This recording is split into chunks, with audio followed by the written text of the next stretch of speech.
Hi, my name is Fred Friedman. I'm the Chief Public Defender in Northeastern Minnesota, also a professor at the University of Minnesota. I don't know anything more than anybody else in this room. I'm just 335 miles up the road. And yes, I do have a license to practice law in this state. And I'm on the bay. Superior is 3 miles away. So I think I know the similarities and the differences between here and between where I live and here. Besides the fact you all have a professional football team and we do not. Only yes. You do. Don't say us. I don't care about that. Despite wearing the Packer green, right? No, this is money for you. Money. So my goal, we all have goals that are fair. Here's my selfish goal. I want to keep my clients I want to keep all my clients out of jail. I certainly want to keep my clients that are pre-trial out of jail. Why? They're presumed innocent. Everybody knows when you send people to jail, it does damage. A lot of times they don't recover. There's dangerous people in jail. People go to jail, learn from more experienced criminals how to commit crimes. It's matriculation, in every bad sense of the word. And what do we tell everybody? We teach the worst possible lesson to young offenders, innocent and guilty. And what do we tell them? If you have money, you get out pre-trial. Not if you're guilty, not if you're innocent. If you have money, you get out. And if you think I'm making it up, there are 103 American blues songs with the following lyric: "Go my bail." 103. So it is ingrained in American culture, and certainly in American culture of folks of color. All right? So let's assume that, and keep in mind, the best predictor of who's going to go to prison, other than prior record, other than previous record, the second best predictor is if you're in, you stay in. If you're out, you stay out. And criminal justice practitioners in this room know I'm speaking the truth.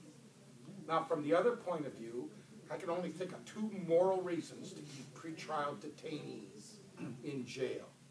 One, a judge, in his or her best judgment, does not think they're going to show for future hearings, right?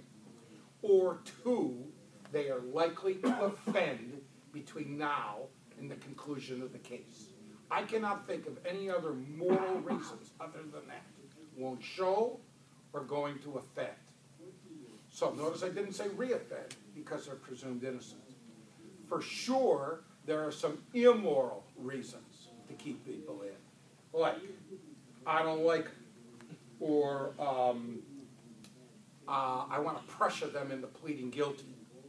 Or I want to make money from my buddies down the street who are bail bondsmen. And yes, I know Wisconsin doesn't have bail bondsmen, I understand. Yeah. Not yet. Right. It's coming. But we're coming back. But many of America, many places in America, have bail bondsmen. And they do things, well, you all know that. Some things that are moral, some things that are immoral. So, our job, we tried to get together on a task force because we were persuaded that people of color, especially Native Americans, were in jail more often and subject to higher bail. One thing I really want to sell you on, as interesting as anecdotal stories are, as interesting as storytelling it won't make the day, it won't change people's minds, it won't move the ball. All right? Justice to be, Louis Brandeis said that in 1904. You've got to develop social statistics, and you have to sell people on that to get people on your side. So rather than talking about that horrible story, you got to produce the statistics. Who's in, who's out, and they're not that easy to get. So of course we developed them, and it made the point. So our goal on our task force is as follows: try to reduce the disadvantage of poverty in who's in and who's out pre-trial. Secondly, try to reduce the disadvantage of geography as to who's in and who's out. My county is longer than here to Eau Claire, or here to the other side of Gary, Indiana. All right? And lawyers in our room? Any lawyers in here? When my lawyers on the Iron Range have to see somebody that's locked up, they have to drive further than here to Milwaukee to see their clients, all right? So these are all, so there's many economic reasons why this is wrong, as well as just constitutional reasons. So we got together a committee of the people that count, not the designees, not the delegates down the road, but people who can make a difference, and with the support of the American Bar Association, we got together the statistics and our goal, and we are making a difference, reducing the number of people that are being held pre-trial. Now, some of this will do it because it's right. Some other people will do it, as Cynthia said, out of money. Pardon me, I don't care.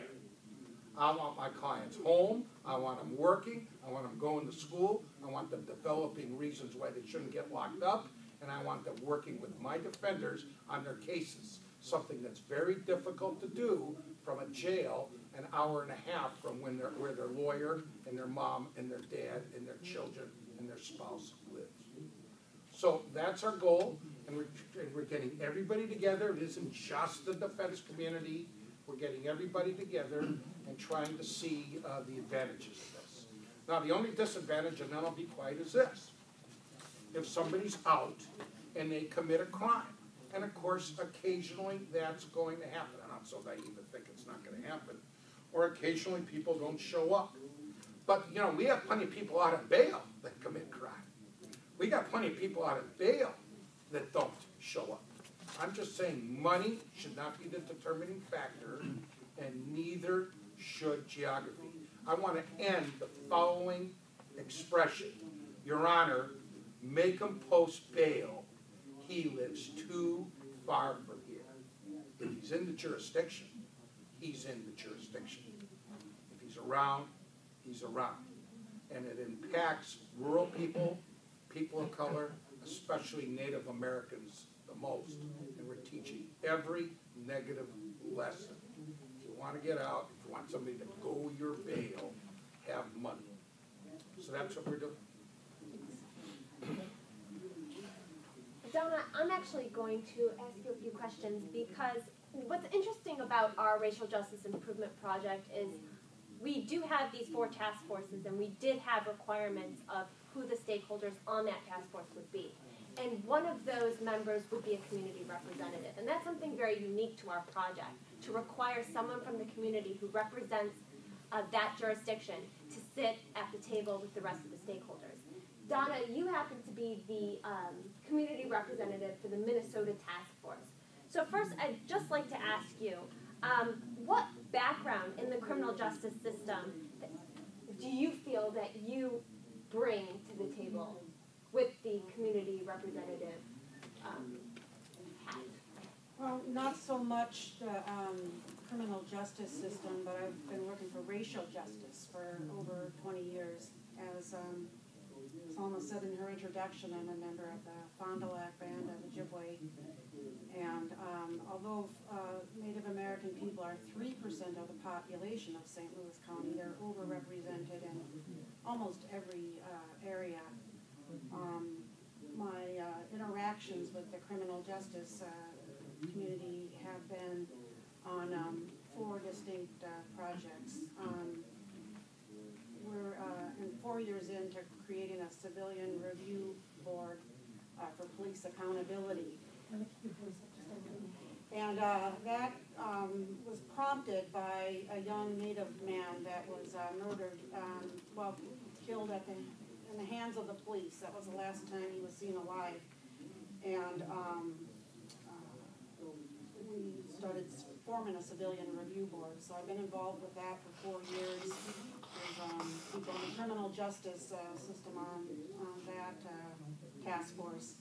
The other one that I've been working on for 3 years now is the Juvenile Detention Alternative Initiative. And that is to reduce the number of youth of color in our detention facilities. The same kind of reasons that Fred talked about. Juvenile detention is terrible a terrible place to be for all youth, but for youth of color, even more so. As a social worker, I see that